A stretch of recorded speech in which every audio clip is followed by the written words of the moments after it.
There was a simple house in Bethany, a small village a few miles from Jerusalem. There, among hills and olive trees, lived a woman named Martha. She shared her home with her siblings, Mary and Lazarus. The trio formed a close-knit family, marked by affection and hospitality. Martha was the kind of person who didn't wait to be told what to do. She was practical, attentive, and tireless. From an early age, she had taken responsibility for organizing the house, preparing meals, and caring for her siblings and visitors. Although the routine was demanding, there was a sense of purpose in what she did. Serving was her language of love, a silent but profound expression of dedication. Subscribe to the channel for more exciting Bible stories and turn on notifications so you don't miss any videos. Martha's home was a refuge for many. Her neighbors knew her for her kindness and steadfastness. Anyone who entered her home felt welcome and embraced. Martha's hands worked quickly, but it was her heart that brought warmth to that home. Mary, more contemplative, liked to listen to stories and linger in reflection. Lazarus, quiet and observant, completed that unique trio. But something inside Martha still longed for something greater. Amidst the tasks of the day, amidst the smell of bread baking and the sound of water boiling, there was a deeper silence, a waiting. She heard talk of a man who traveled through Judea, healing the sick, teaching with authority, speaking of a different kingdom. And somewhere in her soul, Martha felt that this man, this Jesus, would change everything. One day, the rumors became reality. Jesus was coming to Bethany, and more than that, he was coming to their house. Martha moved with fervor. She began to clean, to select the best ingredients, to prepare every detail with zeal. Her heart beat with a mixture of reverence and excitement. Welcoming Jesus into her home was an unparalleled honor, and she wanted to do everything right. In that home in Bethany, amid Martha's zeal, Mary's attentive silence, and Lazarus's serenity, one of the most intimate friendships between the Master and a family would begin. What Martha did not yet know was that at that meeting, Jesus would not only enter her home, he would touch her heart. Before continuing, I want to invite you to comment on which city or country you are watching from. Let's see how far this message is reaching. The day was bright when Jesus arrived in Bethany. The sun bathed the hillsides, and dust rose from the road beneath the feet of the Master and the disciples who accompanied him. That morning, the village took on a new sound, the restrained buzz of expectation, the curiosity of neighbors, the unusual activity around Martha's house. She had prepared everything. The jars were full, the table was set with care. The smell of freshly baked bread mingled with the aroma of herbs and warm olive oil. Martha walked back and forth, adjusting every detail. She felt the weight of responsibility, but also the privilege of having the Master, of whom so many spoke, in her home. When Jesus crossed the threshold and greeted everyone tenderly, something changed in the atmosphere. There was peace in his voice, authority in his eyes, and a welcoming simplicity that made everyone feel at home. Mary, without hesitation, approached and sat at his feet. Her eyes were fixed on Jesus, her soul was surrendered. Martha continued among the pots, pans, and her thoughts. She heard the Master's voice coming from the room and noticed the attentive silence of those who were listening to him. Her heart was divided. She wanted to listen too. She wanted to stop, but she couldn't. She felt that if she didn't continue, everything would fall apart. The bread would burn, the water would spill, and the honor of receiving Jesus could be lost in the details. With each passing minute, the tension inside her increased. Her restlessness took shape.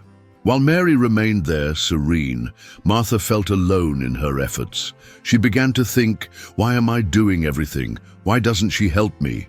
The presence of Jesus, which was rest for Mary, began to reveal a silent battle for Martha. The internal struggle between serving and being, between doing and simply being. Jesus had entered that house, yes, but the greatest movement was yet to happen within their hearts. And on that late afternoon, between dishes served and words spoken, Something about to be revealed would change Martha forever. For it was not only her house that needed to be ready, it was her soul. Martha could no longer contain her discomfort. As she stirred the pot, her eyes frequently turned to the living room. Mary remained there, motionless, listening to every word Jesus said, as if time had stopped. Martha, inside, struggled with a mixture of frustration and loneliness. She felt forgotten, invisible, overwhelmed. She didn't want to disregard that moment. She loved the Lord, admired his presence, but couldn't understand how it was fair.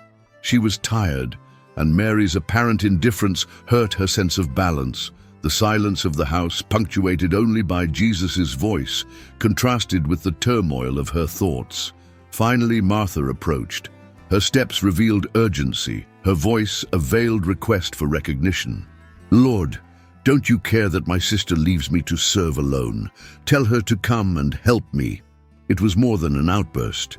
It was a cry for justice.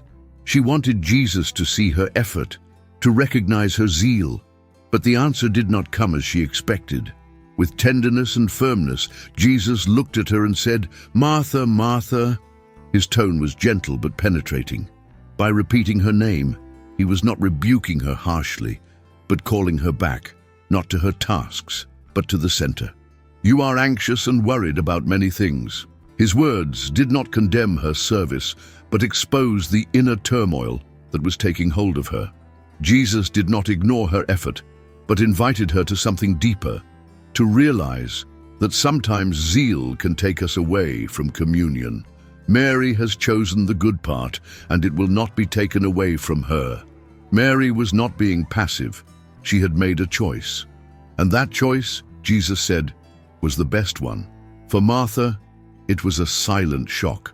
She hadn't expected that response, but something in his voice disarmed her. Jesus wasn't accusing her. He loved her. He corrected her with compassion. His words didn't diminish her, but called her to a higher place, a place of rest, of surrender, of listening. In that moment, Martha realized that there was more at stake than pots and pans and chores. It was her soul that needed to stop, not to be less useful, but to be more present. And in that subsequent silence, between the echo of correction and the stillness of the heart, Martha began to change. If this content is touching your heart, you can support this project by donating any amount by clicking on the "Thank you very much" button. Your support helps me to continue telling these stories with dedication. After Jesus' words, a delicate silence fell over the house. Martha did not respond. There was no discussion, no justification. She just fell silent. And in that silence, more than in any explanation, something began to change inside. Martha, who had always known what to do, now did not know what to say. She returned to the kitchen, but her pace was no longer the same. Her hands still moved, but her heart was quiet. The Master's words reverberated like a continuous whisper. Mary has chosen the better part. Martha did not feel rejected, but confronted. And this confrontation, coming from love, made her reflect. In that inner pause, she began to realize how much she had let herself be consumed by haste. How many times had she been so busy doing that she had forgotten to simply be? How many conversations had she missed because she was distant, even though she was close by? The house had always been full, but her heart was not always available. While Jesus spoke to the others, Martha listened from a distance.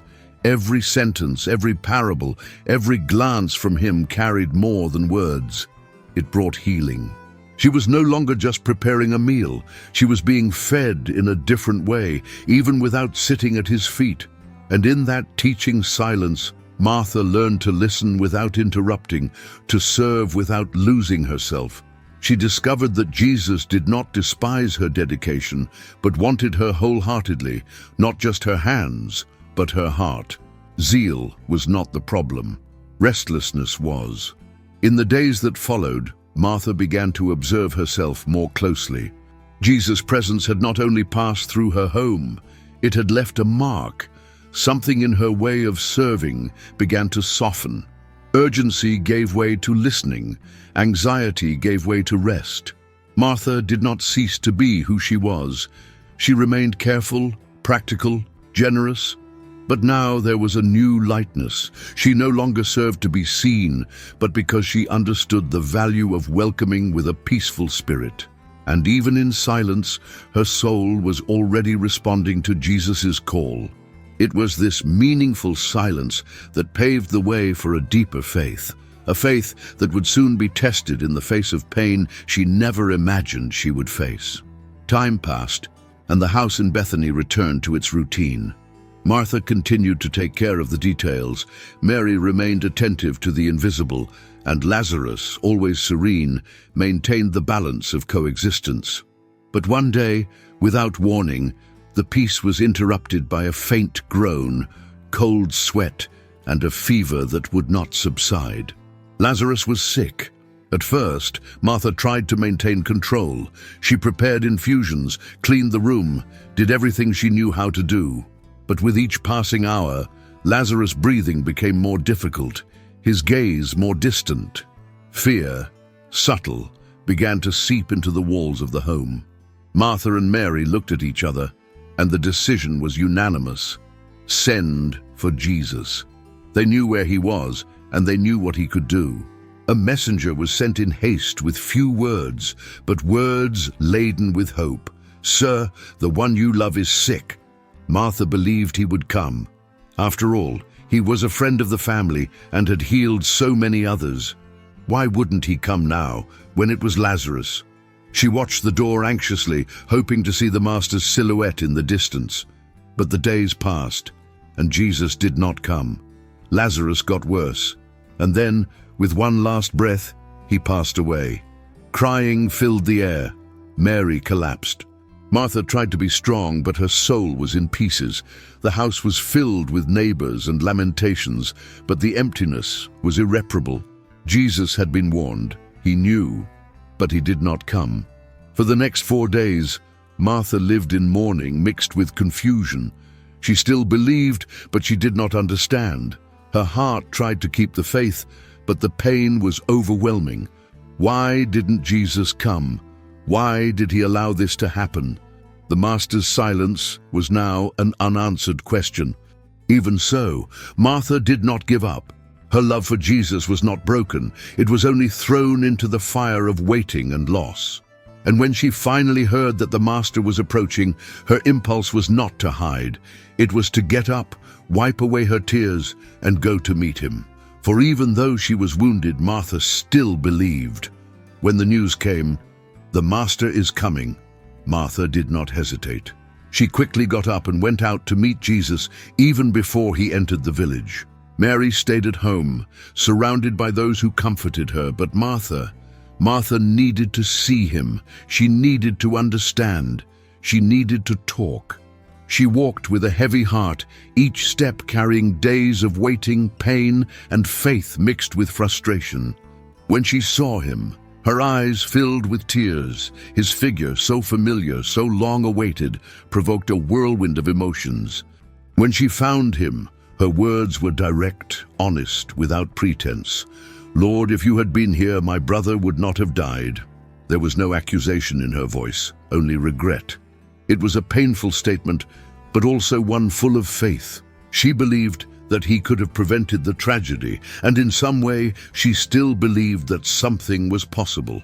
Jesus looked at her with compassion. He did not rebuke her. He did not demand that she be stronger or quieter. He simply guided her with words that kindled hope. "Your brother will rise again." Martha, still wrapped in mourning, responded with what she knew from doctrine. Yes, he would rise again on the last day. But Jesus wanted more than a concept. He wanted to reveal himself. And there, in the middle of the road, on the edge of the village, in Martha's most vulnerable moment, he said, "I am the resurrection and the life." Those words fell like balm. It was not just a future promise. It was a present presence. It was not just comfort. It was power. And then he looked her in the eye and asked, "Do you believe this?" Martha took a deep breath. Even though she saw no change, even though her brother's body was still in the tomb, she answered firmly, "Yes, Lord, I believe that you are the Christ, the Son of God, who was to come into the world." It was one of the most profound declarations of faith ever recorded, and it came from a woman marked by service, pain, and transformation. She then returned home and called Mary. There was something new in her countenance. It was not the absence of pain, but the presence of hope. Jesus had arrived, and Martha, who had previously been corrected, was now heard, welcomed, and strengthened in her faith.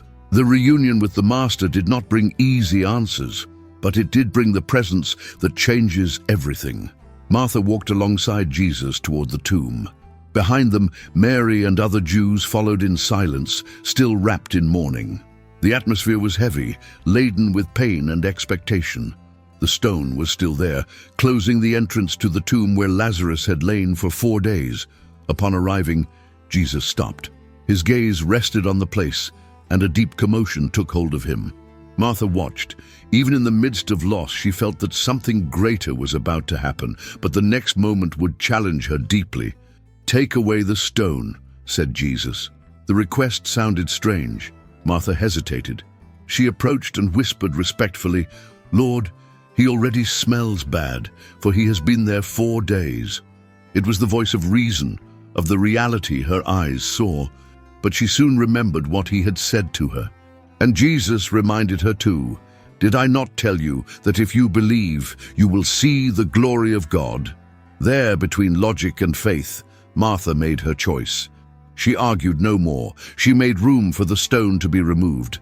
Her eyes fixed on Jesus revealed something that words could not express: trust, even without understanding. Jesus prayed to the Father aloud, and then, with authority, he cried out, "Lazarus, come out!" Time seemed to stand still. A deep silence took over the place. And then, the sound of footsteps. Lazarus came out, still wrapped in burial cloths, alive, restored, whole. Martha saw it. With eyes full of tears and her chest tight with emotion, she saw her brother come back to life. But more than that, she saw the glory of God manifest before everyone. The same Jesus who had gently corrected her now surprised her with a miracle that exceeded all expectations. Martha's faith, once wavering, was now as firm as a rock. She understood that believing is not just waiting for what you want, but trusting in the character of the one who promised it, even if the answer is delayed, even if it doesn't make sense. Martha didn't just see a miracle, she experienced an inner transformation. That day, in front of the open tomb, Martha was no longer the same. Her faith now had marks of waiting, of pain, but also of victory. And with her heart strengthened, she returned home with Lazarus by her side. And Jesus at the center of it all. The days following the miracle were marked by reverence and gratitude. The news of Lazarus's resurrection spread quickly, and many came to Bethany not only to see Jesus, but also to see with their own eyes the one who had been dead and now lived. Martha, Mary, and Lazarus returned to their routine, but nothing was as it had been before. Death had visited the house, but life had triumphed. Jesus' presence was now not only familiar, it was sacred. And when the day came for the Master to return to Bethany for a supper, Martha prepared the house once again. But there was something different about her. There was no rushing. There was no agitation. Her gestures were still careful, her dedication still visible. But what was noticeable now was peace. Martha served, yes, but with a calm heart. Her eyes did not dart about seeking approval. They were steady, focused, at peace with the role she had assumed. At that dinner, Lazarus was at the table with Jesus. He was a symbol of all that God had restored. Mary, in a gesture of worship, approached with an alabaster jar and anointed the Lord's feet with an expensive perfume. The whole house was filled with the aroma of that act. Martha saw it, and she did not protest. She did not compare. She did not feel left out. She understood now more than ever that every expression of love for Jesus had its place. Her silent service, Mary's extravagant gesture, Lazarus's presence, all formed a picture of worship. Jesus received the supper, the perfume, and the company with equal tenderness. And Martha, without needing to say much, knew she was exactly where she needed to be. Her eyes no longer sought validation. Her once restless heart now rested in his presence. That night in Bethany was more than a dinner. It was a celebration of transformation. Martha, who had previously been corrected with love, now served with grace. Her home had become an altar, her life a serene response to Jesus' call. And while the guests talked and marveled, Martha walked with steady steps and a light heart. The woman who had previously allowed herself to be consumed by haste now walked with balance, discerning the value of each moment before the Master. Martha remained at Jesus' side until the end. There are not many later records about her, but the silence of the Scriptures echoes the transformation that had already taken place in her heart. Martha did not need more words to be remembered. Her change was testimony enough. She gradually became a woman who listened more than she spoke. Her zeal was still present, but now there was discernment. She knew when to act and when to just listen. She knew when to serve and when to retreat to the Master's feet. Not because she had abandoned who she was, but because she now better understood for whom she did everything. That correction from Jesus long ago was not a rebuke to diminish her, but an open door to set her free. Martha no longer saw herself as less spiritual because she was practical, nor as more valuable because she did more.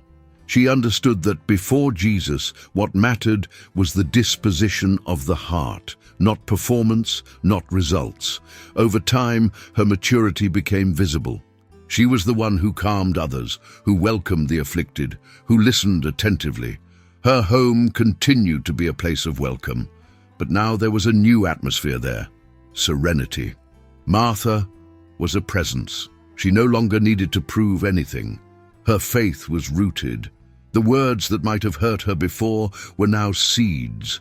They grew within her and bore fruit. The woman who, in the past, was restless about everything around her, was now the one who sustained the environment with wisdom.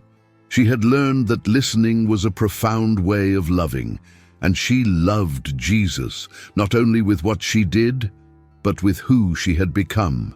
Even in moments when she no longer saw him as often, her faith remained alive. What had once been a relationship marked by actions was now sustained by communion. Martha, who had once asked for help, was now a comfort to others. And in every memory of the time she spent with Jesus, there was gratitude for having been corrected with love, shaped with patience, and transformed with grace. Martha learned that silence, when it is before God, is not absence. It is listening, and it was there, in that inner secret place, that she found what really mattered. Martha's story is one of the most human and relatable we find in Scripture. She was not a prophetess, nor a missionary, nor someone who spoke before crowds. Martha was, above all, an ordinary woman, with responsibilities, concerns, affections, and limitations, but it was precisely in her routine that Jesus found space to do a profound work. The first lesson we learn from Martha is that Jesus cares about the heart behind the service. Martha was not corrected because she served, but because she allowed herself to be consumed by restlessness. Often in our walk, we fall into the trap of doing too much and listening too little. Spiritual activism can rob us of the presence of Christ himself if we are not careful. Martha reminds us that the most important thing is not how much we do, but with what heart we do it. Another lesson is that Jesus corrects with love. The way he spoke to Martha, repeating her name tenderly, reveals a master who teaches without crushing, who leads without humiliating. Martha was transformed not by a harsh rebuke, but by a truth spoken with mercy. This shows us that God's correction, when received with humility, is the path to maturity. We also learn that faith is built on pain and waiting. Martha waited for Jesus, but he did not arrive when she wanted him to. Even so, when he came, she did not reject him. On the contrary, she went to meet him with faith and sincerity. This teaches us that true love for Christ remains even when we do not understand his ways. Further on, we see that Martha's faith blossomed into obedience. When Jesus asked her to remove the stone from Lazarus's tomb, she hesitated but gave in. Her trust overcame logic, and there she saw the glory of God. Finally, Martha teaches us that it is possible to serve with balance. She did not have to abandon her practical identity. She simply learned to balance action and contemplation. In the end, she served with lightness and listened attentively. She was transformed from the inside out by the constant presence of Jesus in her home and in her soul. May we, like Martha, open our doors to the Master, not only with our hands, but with hearts willing to be molded. And may we, in the midst of life's hustle and bustle, learn to listen, for it is in listening that faith matures. If you enjoyed Martha's story and want to continue following other stories of faith and overcoming, be sure to like this video and share it with those you love. And of course, subscribe to the channel so you don't miss any new content. Together, let's explore more powerful lessons from the Bible.